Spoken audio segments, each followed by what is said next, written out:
Retired Colonel Lawrence B. Wilkerson is a Washington insider. A close aide of former Secretary of State Colin Powell since 1989, he served as his Chief of Staff from 2002 to 2005. Wilkerson remains an outspoken critic of the administration he once served. Real News Senior News Editor Paul Jay spoke to Wilkerson in Washington. Thank you for joining us for part two of our interview with Larry Wilkerson. Larry, there seems to be a debate, a fight going on in the military, between the military and the political leaders in the White House, what to do about Iran. Petraeus and Crocker at the congressional hearings fairly straightforwardly proposed negotiations with Iran to come to some settlement in Iraq. And I think pretty clearly said it may be the only way to come to some kind of conclusion in Iraq, with Iran buying in. And Petraeus said very straightforwardly, it's in Iran's strategic interest to have a stable, democratic Shia Iraq, and that's a direct quote from Petraeus. On the other hand, you seem to have people in the administration who have always wanted regime change in Iran, and there's no place for those kinds of negotiations over Iraq. Is this a correct depiction of the debate, and what do you make of this? Well, I think General Petraeus and Ambassador Crocker and others before them have essentially analyzed the situation in the Persian Gulf the way it actually exists today strategically, and that is that when we moved into Iraq and essentially took over Iraq, we destroyed the balance of power in the Gulf, a balance of power that had been maintained roughly between Iraq and Iran and others over the course of a half century or so. We even weighed in the mid-80s with respect to one of the bloodiest wars ever in the region, the Iran-Iraq War, on Iraq's side in order to keep Iran from winning ultimately and destroying that balance. Then we come in 2003 and destroy the balance.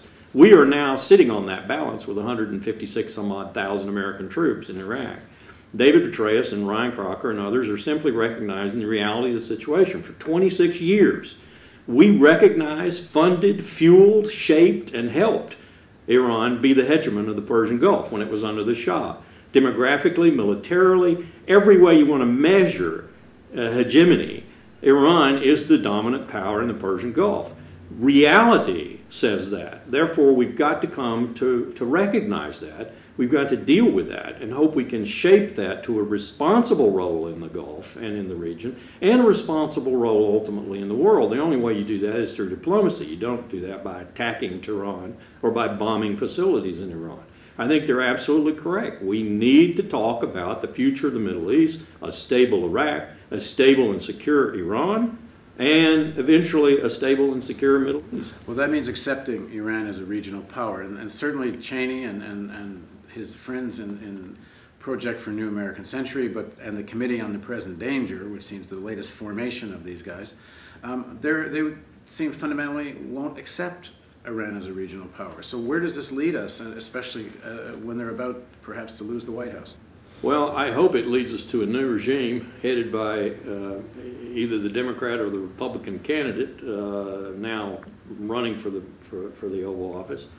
And I hope it leads us to an entirely new American foreign policy, and within that foreign policy, a brand new approach to the Persian Gulf, to the Israeli-Palestinian issue, and to Iran. How serious a possibility is it that this administration, before leaving office, will want to start some kind of confrontation, military confrontation with Iran?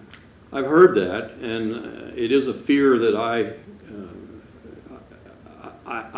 have that fear too.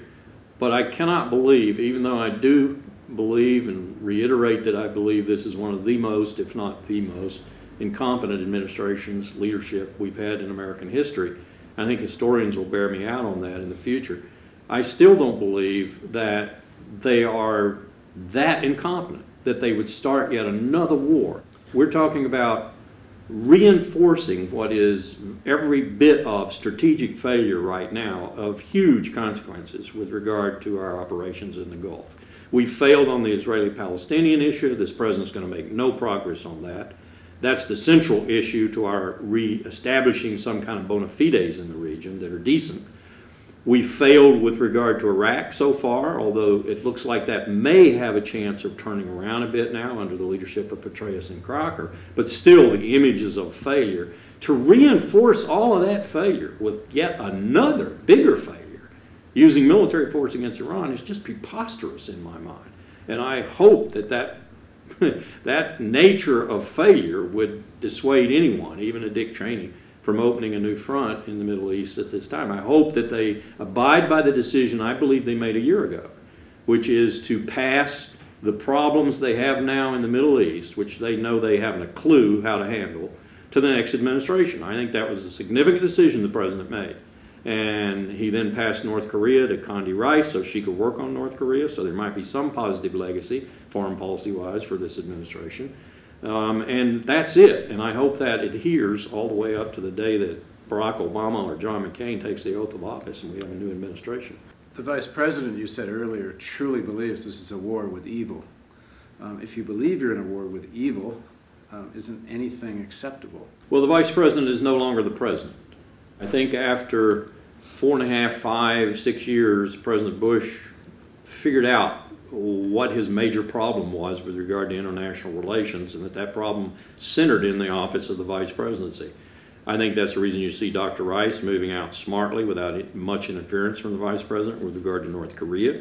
I think that's why you saw her make an effort, at least, to talk to the Iranians. The Vice President has reinserted himself in that challenge, though, I think. But by and large, I think the President has not got the ear for the Vice President that he did have before. Let's check what he's lost. He's lost Rumsfeld, he's lost Wolfowitz, he's lost Feith, he's lost Libby, he's lost Bolton, he's lost a whole host of his henchmen within the administration who were necessary to carry out his nefarious plans beneath the President's view. And I don't think he can do that anymore. So we've got a Vice President who's still powerful. I don't underestimate him. But I believe he's been checked, and he's been checked largely by the person he should be checked by, the Oval Office, the President of the United States. McCain just spoke at AIPAC. Prime Minister Omar just spoke at AIPAC. Bush spoke in Israel. They gave a very, very militant line towards Iran, no negotiation, etc., which is more or less what Cheney said a few weeks ago in the Middle East himself. Is there not a Cheney-Bush-Omar convergence here on a more aggressive posture towards Iran? I think that convergence is more to try, and I think it's a futile attempt, but I give him credit for trying, to regain some leverage over Iran in the preface, if you will, to talks. It's to try and get the United States back in a position of having some leverage other than a military strike over Iran. And that leverage can be built up by consensus. The Saudis, the Egyptians, the Jordanians, the Kuwaitis, the Israelis, and everybody else is, you know, a block against Iran. The Europeans on sanctions and so forth. I think that's what they're trying to do. I don't think they're going to take the military instrument off the table. Is Israel pushing for a military strike, or is Israel participating in this movement of leverage? That's a good question, but Israel, who? Are we talking about Olmert? Are we talking about Labor? Are we talking about Netanyahu? Are we talking about Barack? Whom are we talking about? I think we have to say whom we're talking about. There are people in Israel who would like to see military force, our military force, not theirs, used against Iran. There are people in Israel, I think the dominant number of people, especially in the elite, if not at least 65% in the body of Israel, that are very much opposed to anybody using force against Iran, who would like to see a very strong position taken versus Tehran, and that strong position result in some kind of agreement where Iran maybe has a civilian nuclear program but doesn't have a nuclear weapon. That, I think, could probably be determined rather readily through polling, both in Israel and in the region. And I think polls do reflect that.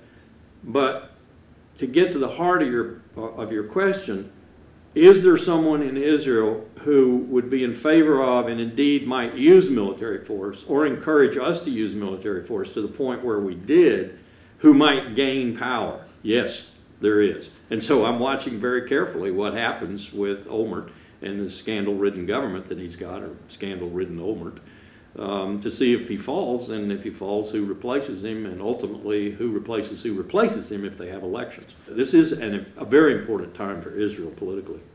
In part 3, we'll discuss, does John McCain represent a new foreign policy, or Bush 3? Please join us for part 3 of our interview with Larry Wilkerson.